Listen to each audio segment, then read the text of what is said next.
Michael Sullivan always believed in the strength of family. At 40, he had worked hard to build a stable, happy life for his wife Laura and their 10-year-old daughter, Olivia. Living in a quiet suburban neighborhood in Toronto, his days were filled with long hours as a financial analyst, trying to provide a future that his family could rely on. But over the past year, Michael felt the foundation of his once solid marriage beginning to crack.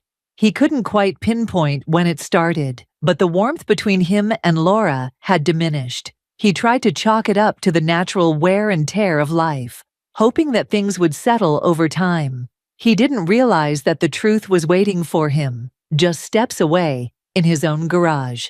It was a cool autumn evening, the type where the air was crisp, and the sky glowed with the deep reds and oranges of falling leaves. Michael drove home, his usual exhaustion weighing on his shoulders. After another long day at the office, his mind wandered to dinner, wondering what Laura might have made, but his thoughts were clouded by the distance he'd been feeling from her lately. Their conversations had become sparse and superficial, filled with awkward silences where there once had been laughter. As Michael pulled into the driveway of their modest but well-kept house, something strange caught his eye. There, in his garage, parked beside his own car, was a sleek, unfamiliar vehicle. The car was expensive-looking, jet black with shiny chrome accents, and entirely out of place in their humble suburban life. Frowning, Michael stepped out of his car and approached the vehicle. He ran his fingers along the polished surface, a feeling of unease settling in his stomach. Through the window, he could see a jacket casually draped over the back seat, with a logo embroidered on the sleeve. Clark Auto Dealership. His heart skipped a beat. "Who would be parking in my garage?" he muttered under his breath, glancing around as if expecting an explanation to materialize. Michael walked into the house, finding Laura in the kitchen, chopping vegetables. Her smile was strained, not quite reaching her eyes. "Hey," she greeted him casually, glancing briefly at him before turning back to her task. "Whose car is in the garage?" Michael asked, his voice carefully neutral. Laura didn't look up from the cutting board. "Oh, it's just a friend's. She needed somewhere to park for a while." "A friend?" Michael echoed, his suspicion growing. "Yeah, you remember Susan from the gym?" Laura offered, finally looking up. She had some errands to run in the area, and she didn't want to leave her car on the street. Michael stared at her, feeling the lie as if it were a physical object between them. He wanted to push, to question her further, but something in her eyes told him not to. He nodded slowly, forcing a smile. "Right. Susan. Sure."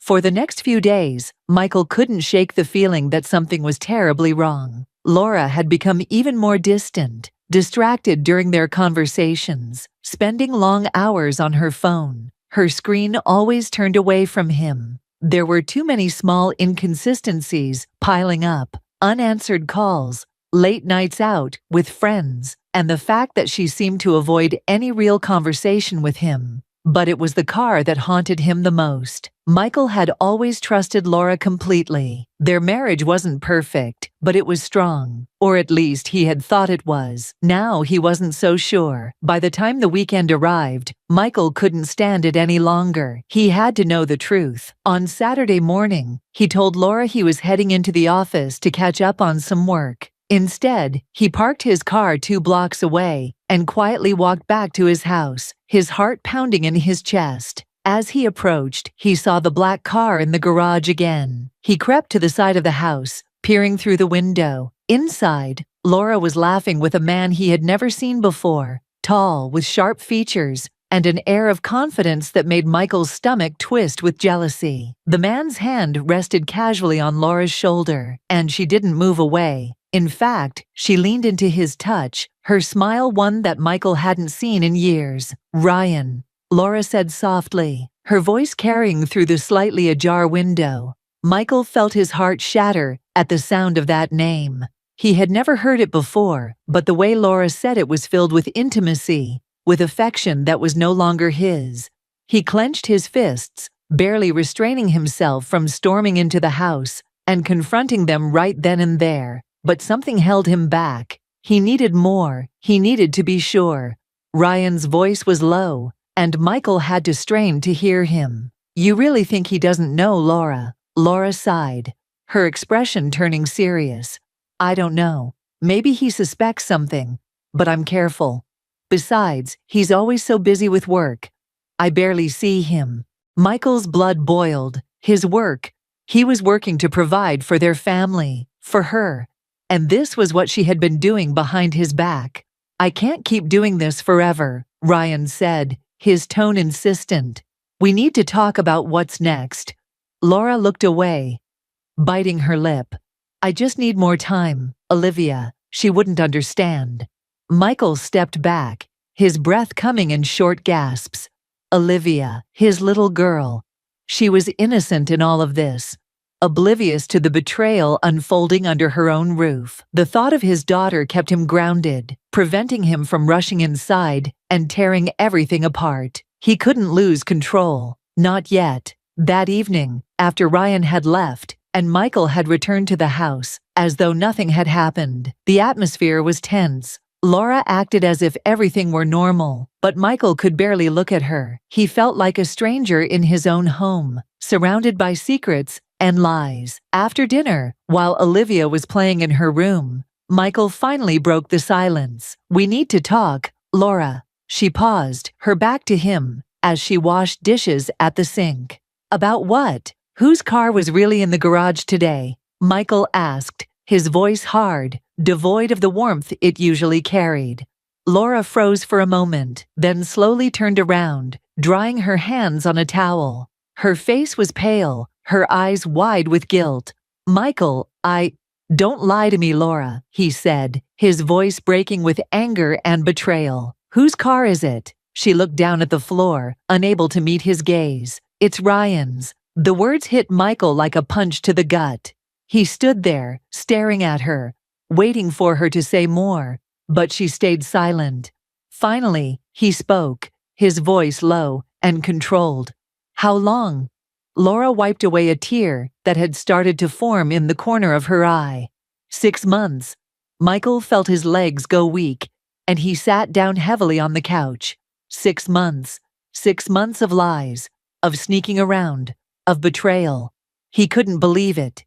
He had been so blind. "I didn't mean for it to happen," Laura said, her voice trembling. "I never wanted to hurt you."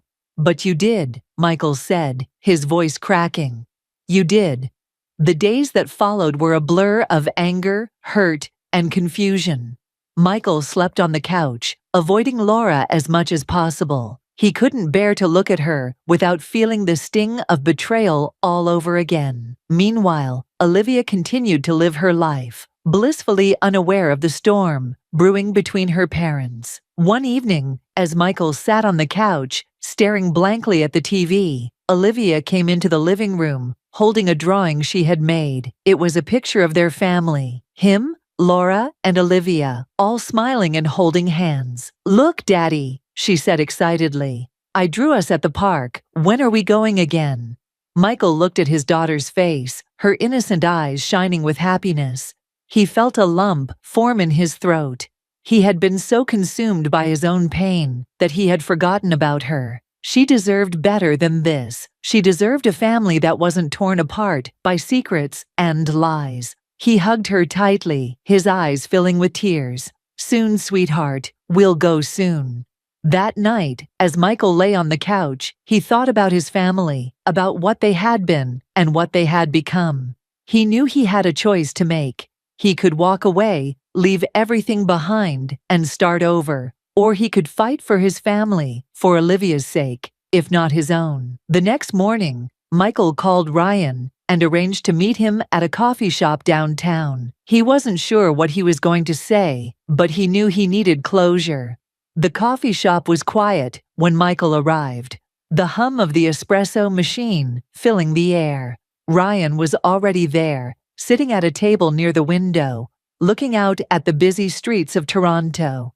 He glanced up as Michael approached, his expression unreadable. "Michael," Ryan said, standing up to shake his hand. "I didn't expect this." Michael ignored the outstretched hand and sat down across from him, his gaze steady. I'm not here for pleasantries. This ends now. Ryan leaned back in his chair, sighing. I never wanted to hurt anyone. I'm sorry things turned out this way. You didn't hurt just me, Michael said, his voice firm. You hurt my family, and I won't let you keep doing that. Ryan nodded slowly, understanding the finality in Michael's tone. What are you going to do? That's between Laura and me, Michael said. But you're done. Stay away from her. Stay away from us. Ryan hesitated for a moment, then nodded again. All right, I'll stay away. Michael stood up, his decision made. He didn't know what the future held, but he knew that Ryan would no longer be a part of it. Back at home, Laura sat on the front porch, waiting for Michael. When he arrived, she looked up at him, her face filled with uncertainty and fear. "Michael, I'm so sorry," she whispered, her voice barely audible. "I don't know if you can ever forgive me, but I want to try." Michael looked at her, his heart heavy with the weight of their past, of everything that had happened. He didn't know if he could ever forgive her completely. But as he heard Olivia's laughter from inside the house, he knew one thing for sure. He couldn't walk away. "We'll take it one day at a time," Michael said quietly, sitting down beside her. "For Olivia." Laura nodded, tears streaming down her face. "For Olivia." The sun began to set over the city, casting a warm glow over the house. Inside, their garage was empty, a symbol of the secrets that had once filled it. Now, it was time for new beginnings.